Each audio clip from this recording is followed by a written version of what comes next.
तबले में, तो भाई साहब उतना ही फर्क होता है जितना बांसुरी और तबले में। अब बांसुरी चूमी जाती है और तबला ठोका जाता है। बात आपको समझ में आई तो एक बार जोरदार ताली।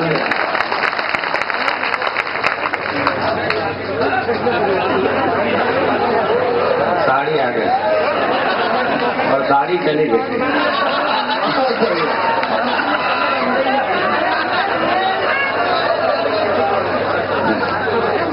नीचे बिठा दो बैठना था, बैठ जाएगा पीछे। कुछ क्या चिल्लाना, जैसे अपने पिताजी हैं तो क्या अपन रोज मोहल्ले में चिल्लाते हैं कि हमारे पिताजी हमारे पिताजी। अच्छा रोज चिल्लाओ तो लोगों को शक होता है कि है भी के नहीं।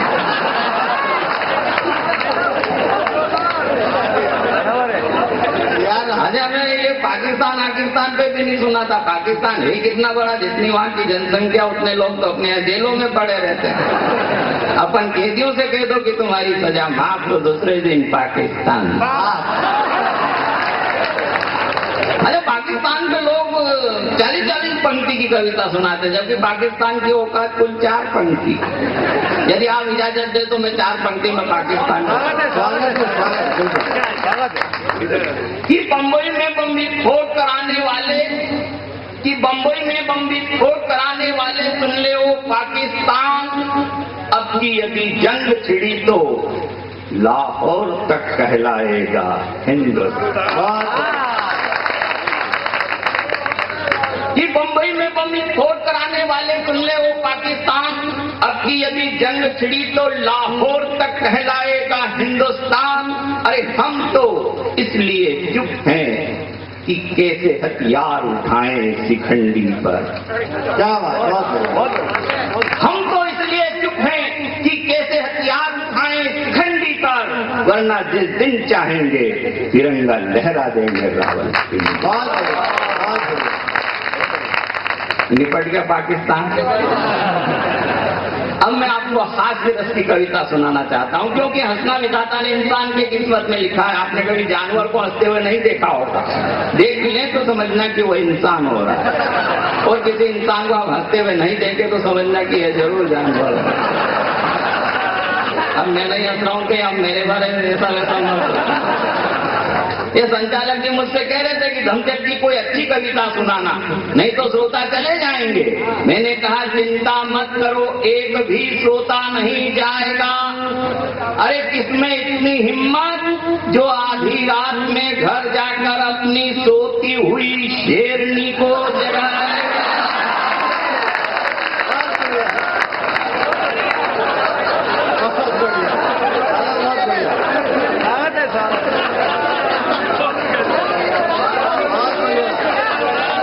अच्छा मेरा कथन बिल्कुल सच्चा है, और शेरनी की मान में जाने से तो रात भर यहीं बैठे रहना।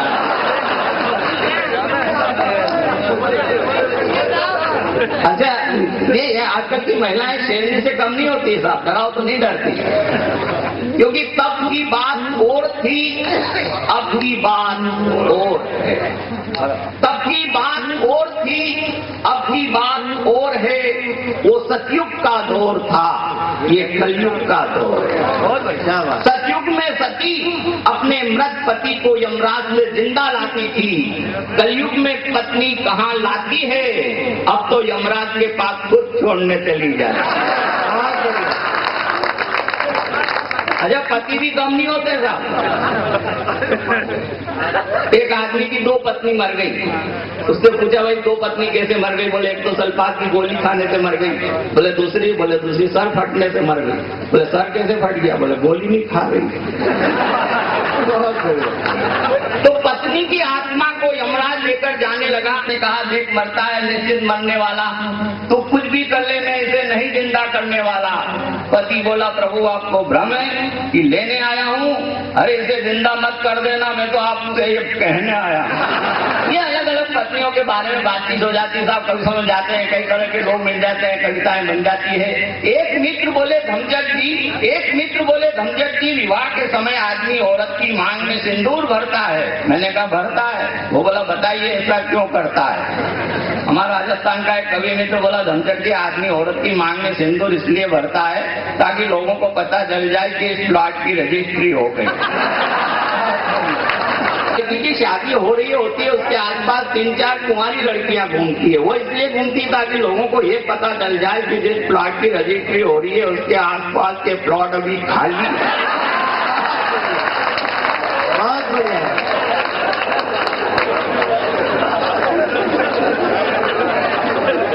अच्छा, आदमी की मांग में सिंदूर नहीं भरते क्योंकि वो तो गोचर भूमि और गोचर भूमि की रजिस्ट्री नहीं होती। एक मित्र बोले धमचक जी, विवाह के समय आदमी औरत की मांग में सिंदूर भरता है। मैंने कहा भरता है? वो बोला बताइए ऐसा क्यों करता है? मैंने कहा इसमें कोई क्या करे, अरे सिंदूर नहीं तो क्या सीमेंट भरे, अरे सिंदूर नहीं तो क्या सीमेंट भरे। फिर सीमेंट का कलर हरा होता है, सिंदूर का कलर लाल होता है, जिसे भरने के बाद आदमी पहली बार हलाल होता है। और हलाल होने की पहली शर्त है, हलाल होने की पहली शर्त है कि आदमी औरत की मांग में सिंदूर भरे, फिर जीवन भर उसके मांग की पूर्ति करे। और बेचारा करता है, और जो नहीं करता है वो जीवन भर अटल विहारी रहता है। अच्छा, शादी का नाम सुनते ही कुंवारों के मन में लड्डू फूटने लगते हैं और शादीशुदा के मन में बवंडर उठने लगता है। अरे एक बार मैंने कुंवारे से कहा कि यार अब तो बीबी लिया। वो बोला सोच तो मैं भी रहा हूँ मगर किसकी लाऊं। उसने विज्ञापन दिया तो बहुत सारे लोगों के पत्र आ गए कि मेरी ले जा। ये कई तरह की घटनाएं घट जाती, कविताएं बन जाती है साहब। अच्छा, आप बहुत समझदार श्रोता है, अपना मोबाइल बंद करके कविताएं सुन रहे हैं, ये बहुत बड़ी अच्छी बात है। नहीं तो आजकल क्या मोबाइल का बड़ा जमाना है क्या? मोबाइल से आदमी तुरंत पकड़ में आता है। घर से अगर पत्नी ने पति को मोबाइल किया कि इस समय तुम कहाँ हो, पति ने झूठ मूठ बोल दिया कार चला रहा हूँ, तुरंत पत्नी कहेगी कार चला रहे हो, चलो हार न बजा के बताओ। अब हार न हो तो बजाए, नहीं तो आदमी क्या हो।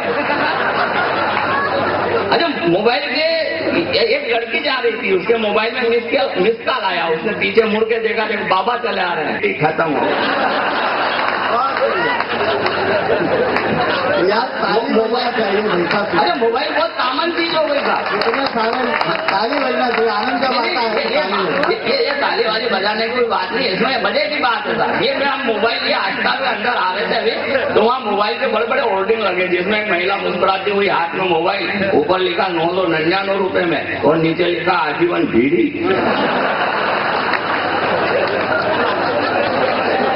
ये यादव जी बोले मेरे साथ तो 1000 रुपए 999 रुपए में आ जाएगी, फिर भी 1 रुपया बच जाएगा। अरे मैंने कहा आ गई तो फिर जिंदगी में कुछ भी नहीं बचेगा। अरे मोबाइल इतना कॉमन हो गया साहब कि एक भिखारी मेरे पास आया, बोला बाबू जी 2 रुपए दीजिए। मैंने कहा खुले नहीं है। वो बोला मेरा मोबाइल नंबर नोट करो, खुले हो जाए तो रिंग कर देगा।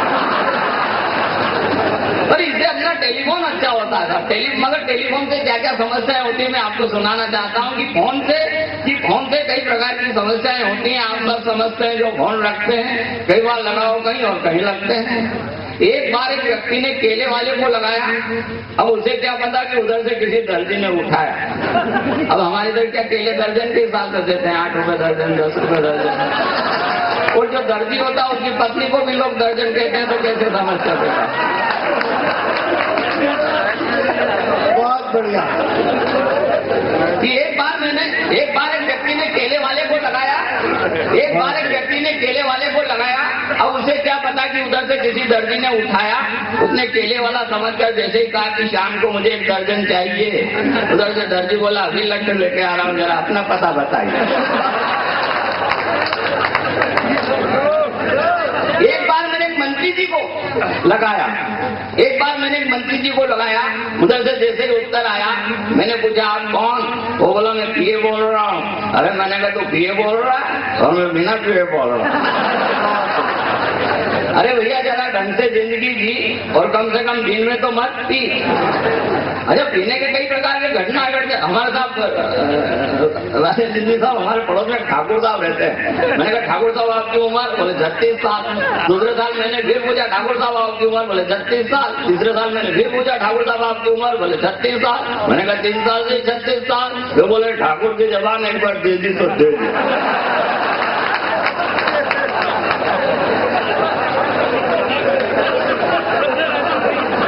तो भैया जरा ढंग से जिंदगी जी, कम से कम दिन में तो मत पी एक बार मैंने लगाया रेलवे इंक्वायरी। हमारे यहाँ से बम्बई से दिल्ली राजधानी एक्सप्रेस चलती है, और जब मैंने उसकी पोजीशन जानने के लिए टेलीफोन लगाया तो क्या स्थिति निर्मित हुई कि एक बार हमने लगाया रेलवे इंक्वायरी, उधर से बोली जैसे ही कोई नारी। मैंने पूछा राजधानी की क्या पोजीशन चल रही है?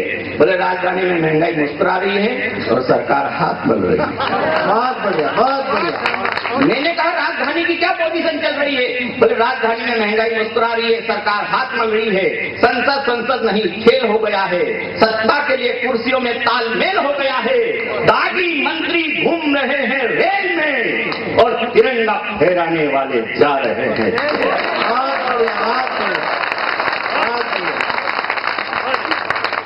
दागी मंत्री घूम रहे हैं रेल में, तिरंगा फहराने वाले जा रहे हैं जेल में। दिल्ली का मौसम, और दो पंक्ति देना चाहता हूं साहब, दिल्ली का मौसम प्रतिपल बदल रहा है। मनमोहन सिंह पीए है या पीएम, कुछ पता ही नहीं चल रहा। दिल्ली का मौसम प्रतिपल बदल रहा है। मनमोहन सिंह पीए है या पीएम, कुछ पता ही नहीं चल रहा है। पूर्व रेल मंत्री जिनका नाम है लालू, 9 बच्चे हो गए फिर भी फैक्ट्री चालू। एक बार तो अमिताभ बच्चन ने हार्ट सीट पर बैठकर एक लड़के से कहा बताओ लालू यादव के कितने बच्चे हैं? 6, 7, 8, 9। लड़के ने कहा 9। अमिताभ ने कहा लाख कर दूं? लड़का बोला जल्दी से कर दो, नहीं तो उसका कोई भरोसा नहीं।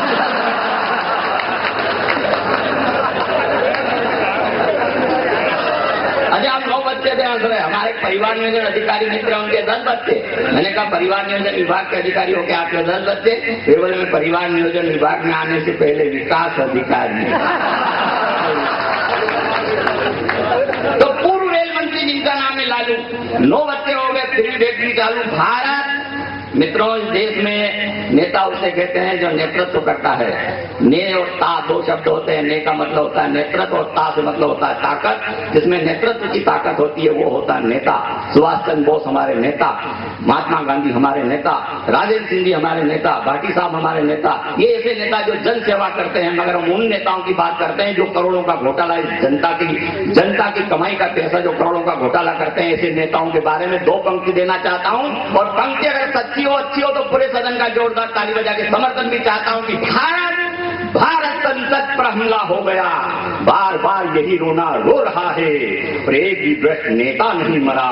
जनता को आज तक दुख हो रहा है। भारत संसद पर हमला हो गया, बार बार यही रोना रो रहा है। एक भी भ्रष्ट नेता नहीं मरा। जनता को आज तक सुख हो रहा है। मंदिर मस्जिद को लेकर गुजरात का दंगा हो गया। धर्म के नाम पर आदमी नंगा हो गया। देश की राजनीति आज आदमी से आदमी को तोड़ रही है। इससे ये टेलीफोन की लाइन अच्छी है जो आदमी से आदमी को जोड़ रही है। मित्रों, हम तोड़ने की बात नहीं करते हैं, जोड़ने की बात करते हैं। हमारे देश में कभी भाषा के नाम पर झगड़े, कभी धर्म के नाम पर झगड़े। सब इतनी भाषाएं बोली जाती, इतने धर्म के हम सब आपसी बड़े प्रेम से रहते हैं, मगर कभी कभी ऐसे झगड़े हो जाते हैं। भाषा के नाम पर झगड़े हो जाते हैं। अच्छा, भाषा हिंदुस्तान है साहब, इतना बड़ा हिंदुस्तान है कि इतनी भाषाएं बोली जाती है, और कई भाषा समझ में आती है, कई समझ में नहीं आती है। जैसे मद्रास चले जाइए, मद्रास की भाषा समझ में नहीं आती है। मद्रास का नाम तो आजकल चेन्नई हो गया। मैंने एक मद्रासी से पूछा इसका नाम चेन्नई क्यों रख दिया? बोले मद्रास के लोग लुंगी पहनते हैं और लुंगी में चेन नहीं होती, इसलिए चेन्नई। ये भाषाओं का चक्कर है साहब। अच्छा अपने इधर जो अपन हे बोलते हैं ना, हे, गुजरात में आप जाते हो, गुजरात में छे बोलते हैं, छे। गुजरात का एक लड़का अपने इधर इंटरव्यू देने आ गया, तो इंटरव्यू अधिकारी ने उससे पूछ लिया तेरे पिताजी हैं? तो बोला कि 6। ये भाषा का अर्थ हो जाता है। अच्छा, ये कहीं कहीं भाषा मीठी होती है, कहीं कहीं भाषा लंडचाप भाषा होती है। अब हरियाणा चले जाइए, हरियाणा की लंडचाप भाषा, वहाँ कितनी बजे को कहते हैं के बाजेगा? मैंने हरियाणी व्यक्ति से पूछ लिया के बाजेगा? वो बोला कि लट बाजेगा। मैंने कहा घड़ी में के बाजेगा? वो बोला घड़ी में बाजे या 2 घड़ी में बाजेगा लट। ये हरियाणा की भाषा है साहब। और ये अपने मालवा की भाषा, इसमें तो साहब राजेंद्र सिंह जी साहब का मैंने पूछा था, राजेंद्र सिंह जी का घर का रास्ता यही बताओ। दूसरे पूछा था राजेंद्र सिंह जी का घर का रास्ता यही बोले हो किधर उधर साहब राजेश जी का घर का रास्ता यही बोले जी हाँ। मैंने कहा एक बात बताओ यहाँ सब हो करके जवाब दे रहे हैं, आप पहले ऐसे व्यक्ति को जी हाँ करके बोल रहे हैं। बोले भाई साहब ये मालवा है, यहाँ अनपढ़ आदमी हो करके बोलता है, पढ़ा लिखा व्यक्ति जी हाँ करके बोलता है। मैंने कहा तो फिर आप पढ़े लिखे हैं? वो बोला हो।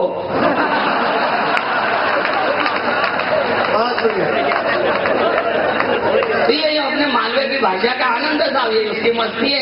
अच्छा कई कई भाषा के अर्थ के अनर्थ भी हो जाते हैं। जैसे अपने इधर जो चार भाई होती है उसको अपन खाट बोलते हैं, खटोला बोलते हैं। बिहार में खटोला औरत को बोलते हैं। अभी एक व्यक्ति चला गया मकान लेने के लिए गया, तो मकान मालिक ने उससे पूछा भाई तेरे पास खटोला है? बोले हाँ। तो उसने मकान दे दिया, रहने के लिए आए। तो मकान मालिक ने पहला प्रश्न किया यार तुम खटोला नहीं लाए? बोले साहब गाँव जाऊंगा तो ले आऊंगा। और व्यक्ति गाँव गया, गाँव से वापस लौटा तो मकान मालिक ने फिर प्रश्न किया कि यार तुम खटोला नहीं लाए? बोले साहब इस बार कोई सामान ज्यादा इसलिए नहीं लाया, अगली बार जरूर ले आऊंगा। अब मकान मालिक के पास एक 4 रुपये फालतू पड़ी हुई थी, उसने किराएदार को सोने के लिए दे दी। 3 महीने बाद वो किराएदार फिर गाँव गया, गाँव से वापस लौटा तो मकान मालिक ने फिर प्रश्न किया कि यार तुम खटोला नहीं लाए? किराएदार बोला था मुझे खटोला नहीं लाने की क्या जरूरत, मेरा काम तो आपके खटोले से चल रहा है।